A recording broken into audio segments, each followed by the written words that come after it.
नमः भगवते वासुदेवाय। नारायणं नमस्कृत्यं नरं चैव नरोत्तमं देवीं सरस्वतीं व्यासं ततो जयमुदीरये। नष्टप्रायेषु अभद्रेषु नित्यं भागवत सेवया भगवते उत्तम श्लोके भक्तिर्भवति नैष्ठकी। कृष्णाय वासुदेवाय देवकी नंदनाय च नन्दगोपकुमाराय श्रीगोविन्दाय नमो नमः। मूकं करोति वाचालं पङ्गुं लङ्घयते गिरिं यत्कृपां तम् अहं वन्दे श्रीगुरो दीनतारिणं। श्रीपरमानन्दमाधवं श्रीकृष्णचैतन्य ईश्वरं गुरुवे गौरचन्द्राय राधिकाय तदालये कृष्णाय कृष्णभक्ताय तद्भक्ताय नमो नमः। नमो विष्णुपादाय कृष्णपृष्ठाय भूतले श्रीमते भक्तिवेदांत गोस्वामिने इति नामिने। नमस्ते सरस्वते देवे गौरवाणी प्रचारिणे निर्विशेषा शून्यवादी पाश्चात्य देशतारिणे। जय श्री कृष्ण चैतन्य प्रभु नित्यानंद श्री अद्वैत गदाधर शिवासादि गौर भक्त वृंदा। हरे कृष्णा कृष्ण कृष्णा हरे हरे, हरे राम राम राम हरे हरे। नमो पंकजनाभाय नमो पंकजमालिने नमो पंकजनेत्राय नमस्ते पंकज।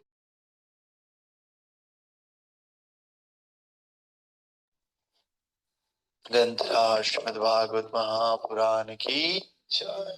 श्रील प्रभुपाद गुरु महाराज की अनंत कोटि वैष्णव वृंद की जय। नमाचार्य श्री हरिदास ठाकुर की जय। हिदाय गौर प्रेमानंदे हरि हरि बोल। All glories to small devotees, all glories to small devotees, all glories to Shri Guru and Shri Gauranga, all glories to Divine Krishna Prabhupada, Shri Prabhupada की जय। तो आप सभी भक्तों का स्वागत है श्रीमद् भागवतम की कक्षा में। और हम लोग श्रीमद् भागवत महापुराण पहला स्कंद पढ़ रहे हैं।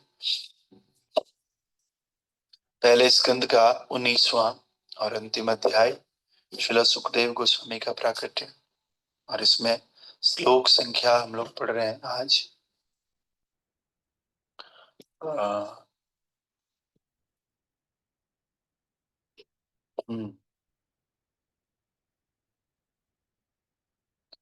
श्लोक संख्या 39, जो कि इस प्रकार से है। नूनं भगवतो ब्रह्मन् गृहेषु गृहमेधिनां न लक्ष्यते हि स्थानम् अपि गोदोहनं क्वचित्। नूनं भगवतो ब्रह्मन् गृहेषु गृहमेधिनां न लक्ष्यते हि स्थानम् अपि गोदोहनं क्वचित्। नूनं भगवतो ब्रह्मन् गृहेषु गृहमेधिनां न लक्ष्यते इव स्थानाम् अपि गोदोहनं क्वचित्। नूनं भगवतो ब्रह्मन् गृहेषु गृहमेधिनां न लक्ष्यते इव स्थानम् अपि गोदोहनं क्वचित्। नूनं भगवतो ब्रह्मन् गृहेषु गृहमेधिनां न लक्ष्यते हि वस्थानम् अपि गोदोहनं क्वचित्। हरे कृष्ण। हरे कृष्ण प्रभु जी। नो नूनं भगवतो ब्रह्मन् गृहेषु गृहे मेधिनां न लक्ष्यते हवस्थानम् अपि गोदोहं कवच्यते। ओके, हरे और कोई कृष्ण प्रभु। बात? हरे यस। कृष्ण प्रभु जी। नूनं भगवतो ब्रह्मं गृहेषु गृहमेथिनां न लक्ष्ये हयं स्थानम् अपि गोदोहनं क्वचेत्। हरे कृष्ण, थैंक यू। हरे और कृष्ण कोई प्रभु। बात? नूनं भगवतो ब्रह्मन् गृहेषु गृहमेधिनां न लक्ष्यते अवस्थानं विगोदोहन् कविकचित्। हरे कृष्ण प्रभु जी। नूनं भगवतो ब्रह्मन् गृहेषु गृहमेधिनां न लक्ष्यते हि अवस्थानाम् अपि गोदोहनं क्वचित्। हरे कृष्ण। हरे कृष्णा, थैंक यू। और कोई भक्त?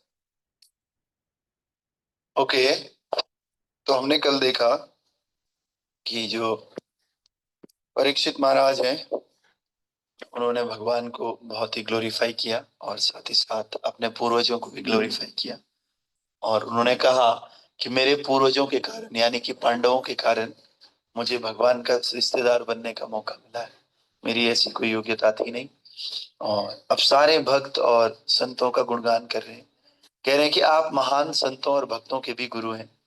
सुखदेव गोस्वामी को कह रहे हैं, मेरी आपसे ये प्रार्थना है कि भाई आप समस्त व्यक्तियों के लिए और विशेष रूप से जो व्यक्ति मरने वाला है, मरणासन है, उसके लिए आप मेरा मार्गदर्शन कीजिए। आप उसके लिए जो परफेक्शन है क्या है, पूर्णता का मार्ग दिखलाइए आप उसके लिए। तो फिर हमने देखा था कि ये भी कहा उन्होंने, अच्छा एक श्लोक हमने छोड़ दिया, चलो कोई बात नहीं, मैं पढ़ लेता हूँ। 38 वाला हमने छोड़ दिया। यच्छोतव्यम अथो जप्यम यत् कर्तव्यम निभि प्रभो स्मर्तव्यम भजनीयम वा ब्रूहि यद्वा विपर्ययम्। यच्छ्रोतव्यम अथो जप्यम यत् कर्तव्यम निभि प्रभो स्मर्तव्यम भजनीयम वा ब्रूहि यदा विपर्ययम्। कृपया मुझे ये बताओ कि मनुष्य को क्या सुनना चाहिए, क्या जपना चाहिए, क्या स्मरण करना चाहिए तथा क्या पूजना चाहिए, और ये भी बताइए कि उसे क्या क्या नहीं करना चाहिए, और कृपा करके मुझे ये सब बतलाइए। तो ये आप सुखदेव गोस्वामी को क्या कह रहे हैं कि मुझे ये बताओ, साफ साफ शब्दों में कह रहे हैं कि मनुष्य को क्या सुनना चाहिए, किस मंत्र का जप करना चाहिए और किसका स्मरण करना चाहिए। क्योंकि हम सब लोग हम सुनते भी हैं, जपते भी हैं और स्मरण भी करते हैं, याद भी करते हैं। तो कह रहे हैं क्या सुनना अच्छा है, क्या जपना अच्छा है, और किस चीज का स्मरण करना अच्छा है, और किस चीज का मुझे पूजन करना चाहिए। क्योंकि सब लोग दुनिया में पूज रहे हैं किसी न किसी को। कोई ऑफिस में अपने बॉस को पूज रहा है, कोई घरवाली को पूज रहा है, कोई बीवी बच्चों को पूज रहा है, सब लोग पूज रहे हैं। पूजने का मतलब होता है सेवा करना। तो हमें वास्तव में किसकी सेवा करनी चाहिए, और ये भी बताओ कि हमें क्या क्या नहीं करना चाहिए। मुझे डूज बता दो और डोंट्स बता दो, बस, और कुछ नहीं चाहिए।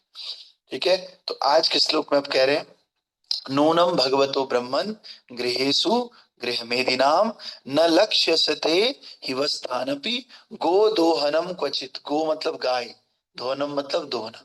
कह रहे हैं कि आप शक्ति संपन्न ब्राह्मण हैं, और कहा जाता है कि आप लोगों के घर में मुश्किल से उतनी देर भी नहीं रुकते जितनी देर में गाय दुही जाती।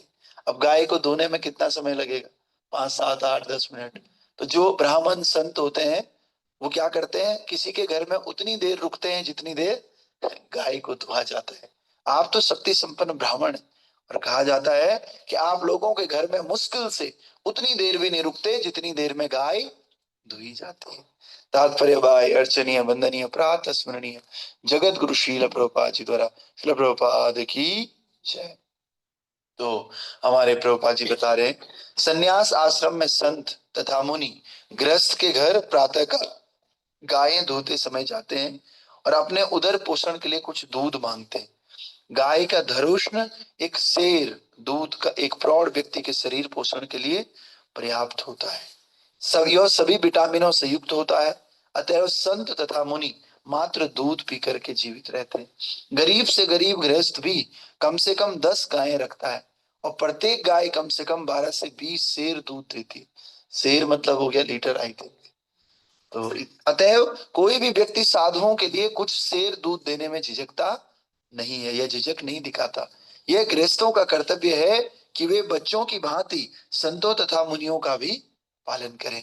इस प्रकार श्री सुखदेव गोस्वामी जैसे संत को किसी गृहस्थ के द्वार पर प्रातः काल 5 मिनट से अधिक नहीं रुकना होता है। दूसरे शब्दों में ऐसे संत गृहस्थों के घरों में विरले ही देखे जाते हैं। इसीलिए महाराज परीक्षित ने उनसे प्रार्थना की कि जितनी जल्दी हो सके वे उपदेश दें। अब देखिए, जो सन्यासी होते हैं, सन्यास धर्म में होते हैं, भक्त तो सभी तरह के हो सकते हैं। गृहस्थ भक्त भी होते हैं, सन्यासी भक्त भी होते हैं, ब्रह्मचारी भक्त भी होते हैं, वानप्रस्थी भी होते हैं। तो जो सन्यास धर्म में है, कह रहे हैं उनका क्या है कि उतनी देर जाना है। वो सुबह सुबह जाते थे पहले, क्योंकि हर किसी का घर शुद्ध थोड़ी है, क्या पता वो क्या बनाते हैं क्या खाते हैं। लेकिन दूध ऐसी वस्तु है जो हमेशा शुद्ध रहती है, तो इसलिए गाय से दूध दुहा दे करके उनको पकड़ा देते थे। क्योंकि गरीब से गरीब व्यक्ति के घर में गाय तो रहती ही रहती थी। अभी भी गांव में, या कुछ समय पहले भी, कितना ही गरीब क्यों ना हो, गाय और खेत दो चीजें तो होंगी ही होंगी। खेती करेंगे उससे खाएंगे, और जो गाय है उससे दूध आएगा। दूध बेचेंगे उससे थोड़ा पैसा कमाएंगे, और उसी दूध से अपने घर का भी लालन पालन कर लेंगे। तो प्रभुपाद जी कहते थे आपको कुछ भी करने की आवश्यकता नहीं। अगर एक व्यक्ति के पास कुछ खेत है और उससे वो खाने को अन्न उगाता है, और एक गाय है, गाय से पीने को दूध मिलता है, तो बस उसका जीवन बढ़िया है। लेकिन आजकल गाय बाहर कुत्ता अंदर, कुत्ता कुत्ता पालते हैं शहरों में। और गाय का गोबर उठाने में हमें दिक्कत होती है। गाय के गोबर से बदबू आती है। कई बार जो सो कॉल्ड मॉडर्न लोग हैं, गौशाला में जाते हैं तो बोलते हैं अरे नहीं नहीं, गौशाला के पास में नहीं, बड़ी बदबू आती है। लेकिन वही लोग कुत्ते को सुबह सुबह मॉर्निंग वॉक पर ले जाते हैं और साथ में एक पॉलिथीन रखते हैं, और जब कुत्ता पोटी करता है तो उसको उठाते हैं। उसको उठाने में उनको कोई दिक्कत नहीं होती। तो इसको बोलते हैं कलयुग। क्या बोलते हैं? कलयुगी जीव है, ऐसा सोच रहा है। तो हमको क्या करना है? अब आगे कह रहे हैं कि भाई जो गृहस्थ होता था वो बस ये दूध देता था। इतना सारा दूध है तो सुबह सुबह जाकर के संत को दे देते थे, कोई दिक्कत भी नहीं होती। तो ये मुझे भी याद आ रहा है एक दृश्य, ऐसा होता है, मैंने भी शायद अपनी आंखों से देखा है। ढंग से याद नहीं आ रहा, लेकिन सुबह सुबह बाबा आएंगे तो भाई बाबा को जाएगा ये दूध। ऐसी ब्रज ब्रज में भी ऐसी होता था वृंदावन में। वृंदावन में सुबह सुबह बाबा जी आते थे, और लो भाई एक गिलास दूध इन बाबा को दे दिया, एक उनको। और बाबा जी ज्यादा कुछ नहीं मांगते थे, एक सूखी रोटी दे दो और एक दूध दे दो, बस। ये छाछ दे दो, दूध नहीं है तो बस। और ये 2-4 घरों में ही जाएंगे बाबा जी, बस आज का हो गया खत्म, फिर कल सुबह आएंगे, फिर अपने भजन में लग जाएंगे दिन भर। ऐसे बाबा जी का वो होता था। लेकिन आजकल के बाबा जी तो खैर क्या कहना है। इसलिए महाराज परीक्षित ने उनसे प्रार्थना की कि जितनी जल्दी हो सके वे उपदेश दें। दूसरे शब्दों में ये कह रहे हैं कि जो सन्यासी है ना, वो गृहस्थों के घर में कम ही दिखते हैं। वो ज्यादातर अपने आश्रमों में ही रहते हैं, गृहस्थों के घर में थोड़ी देर कर आकर के रुकते हैं, और उनको शिक्षा देके, उपदेश देकर, भिक्षा देके चले जाते हैं। और गृहस्थों का कर्तव्य है दान करना। भगवान गीता में भी बता रहे, और भागवतम में भी बता रहे कि दान करना गृहस्थों का सबसे बड़ा कर्तव्य है। इसीलिए संतों को अपने बच्चों की तरह पालना चाहिए। अगर कोई संत आ गया तो उसकी सेवा अपने बच्चे की तरह करनी चाहिए।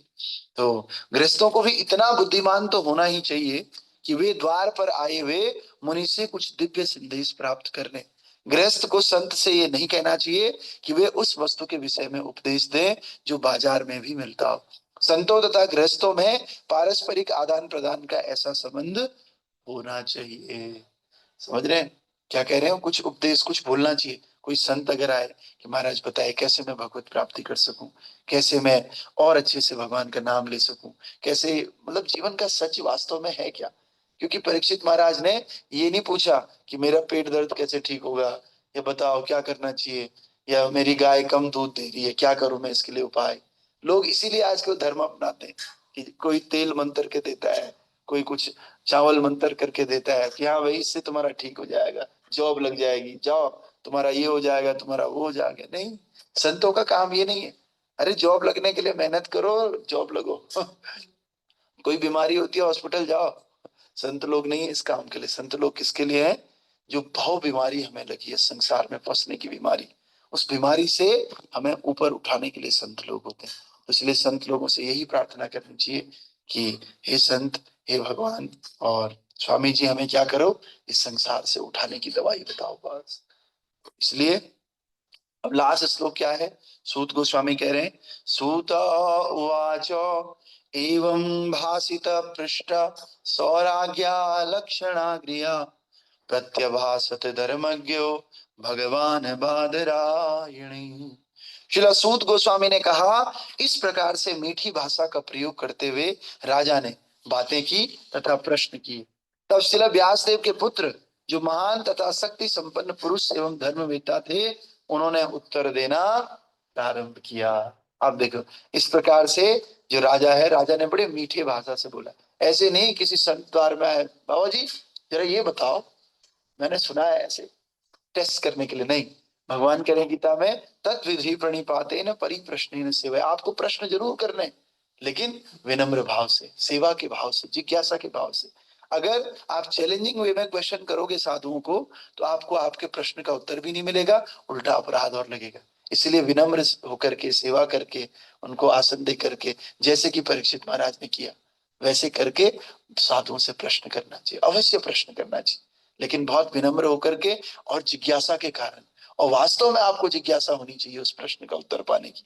तो भगवान फिर आपके हृदय में वो ज्ञान देते हैं उस संत के माध्यम से, और आपको उनका आशीर्वाद भी मिलता है, और साथ ही साथ आपके प्रश्न का उत्तर भी मिल जाता है। तो इस प्रकार से ये पहला स्कंद आज हमारा कंप्लीट हुआ, समापन हुआ इसका। ग्रंथराज श्रीमद् भागवत महापुराण की। तो सब लोग तालियां बजाओ ऑनलाइन। आज हमने श्रीमद् भागवतम का पहला स्कंद कंप्लीट किया। ऑनलाइन भक्त बजाइए ताली, हम तो बजा ही लेंगे, अतुल गुप्ता प्रभु ने बजाई। हरि बोल। सब लोग जो ताली नहीं बजा सकते, माइक ऑन करके बोल हरि बोल। हरि हरि बोल। बोल। श्रील प्रभुपाद की। हरी हरी बोल। तो आज पहला स्कंद खत्म। अब कल से हम, अब आप हरी लोग बोल। सजेशन, हरी बोल। इसी स्कंद को रिपीट करें या फिर दूसरा स्कंद पढ़ें। दूसरा स्कंद वाले 2 लिखिए, पहला स्कंद वाला 1 लिखिए। मेरे ख्याल से दूसरा ही पढ़ना चाहिए, मुझे दूसरा पढ़ने की इच्छा है। अब आप देख लीजिए क्या करना है। तो ठीक है, कल हरे हम कृष्ण प्रभु जी। सेकंड वाला प्रभु जी प्रभु ना। जी, नहीं हाँ प्रभु जी, आप ना थोड़ा जी। सा जो इम्पोर्टेंट श्लोक्स है ना हाँ चैप्टर 1 में, जिसको कि किसी साधारण भक्त को भी याद रखना चाहिए, वो थोड़ा ना हाँ आप प्लीज एनलिस्ट करके ग्रुप में पास कर देंगे, मैसेज कर देंगे, तो हम उसको याद रखने का कोशिश करेंगे और उसको पढ़ेंगे बाद में। हाँ हाँ, ठीक है प्लीज। ठीक है, आज हम आपको ओके। कर देंगे ये समरी, अच्छे अच्छे से। हमारा जो समरी कॉमन होते श्लोक हैं ना। अच्छे अच्छे, हाँ हाँ, हाँ जो हाँ, अच्छे कॉमन। अच्छे श्लोक होते हैं, जैसे कुंती जी जी। महारानी का था, हाँ, वही हाँ सब हाँ, करना। ओके हरे कृष्ण। ठीक है ओके। तो मैं आज ये कर दूंगा, श्लोक बता दूंगा, आपको भेज दिया जाए। हरे कृष्ण।